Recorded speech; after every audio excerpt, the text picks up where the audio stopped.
Kepala Kantor Staf Kepresidenan, KSP, Muhammad Kodari menjelaskan maksud penetapan Ibu Kota Nusantara, IKN, sebagai ibu kota politik. Menurut Kodari, istilah itu tidak berarti akan ada ibu kota lain untuk bidang ekonomi, budaya, atau sektor lain. Sebetulnya bukan berarti kemudian akan ada ibu kota politik lalu ada ibu kota ekonomi, kan begitu kira-kira. Nanti ada ibu kota budaya dan ibu kota lain-lainnya. Enggak begitu maksudnya, kata Kodari dalam keterangan pers di Gedung Bina Graha, Jakarta, dilansir YouTube Kompas TV, Selasa, 23 September 2025. Ia menegaskan, fungsi IKN sebagai ibu kota politik berarti 3 lembaga negara, yakni eksekutif, legislatif, dan yudikatif, harus mendapat fasilitas di sana. Jika hanya ada infrastruktur eksekutif atau kawasan istana, sementara gedung DPR belum siap, maka rapat dengan legislatif tidak bisa dilakukan. Melalui Peraturan Presiden, Perpres, Nomor 79 Tahun 2025, Presiden Prabowo Subianto menegaskan seluruh infrastruktur eksekutif, legislatif, dan yudikatif harus selesai di IKN pada 2028. Kalau baru ada eksekutif, baru ada istana negara tapi legislatif alias DPR-nya, enggak ada nanti rapat sama siapa? Kira-kira begitu. Nah, ini sudah dipetakan oleh Pak Prabowo bahwa per 2028 ketiga lembaga ini sudah harus ada fasilitasnya.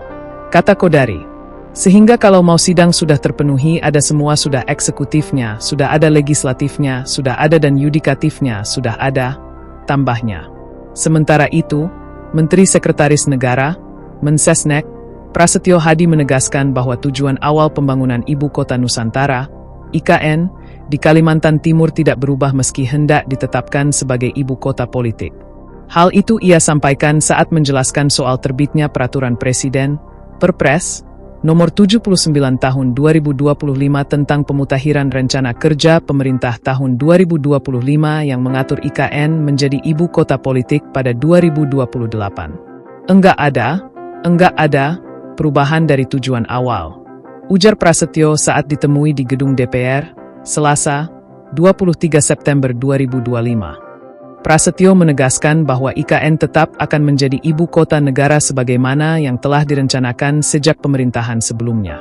Tetap ibu kota negara, maksudnya itu tadi. Kan kalau kita pindah hanya eksekutif saja rapat sama siapa, itu maksudnya, bukan kemudian itu menjadi ibu kota politik atau ibu kota ekonomi, ungkap Prasetyo. Ia menjelaskan, penerbitan Perpres 79/2025 hanya untuk menegaskan bahwa tidak hanya eksekutif yang bakal pindah ke IKN, tetapi juga legislatif dan yudikatif. Maksudnya adalah dalam 3 tahun, pas untuk 3 entitas politik. 3 lembaga politik eksekutif, legislatif, yudikatif bisa selesai, maksudnya itu, kata dia.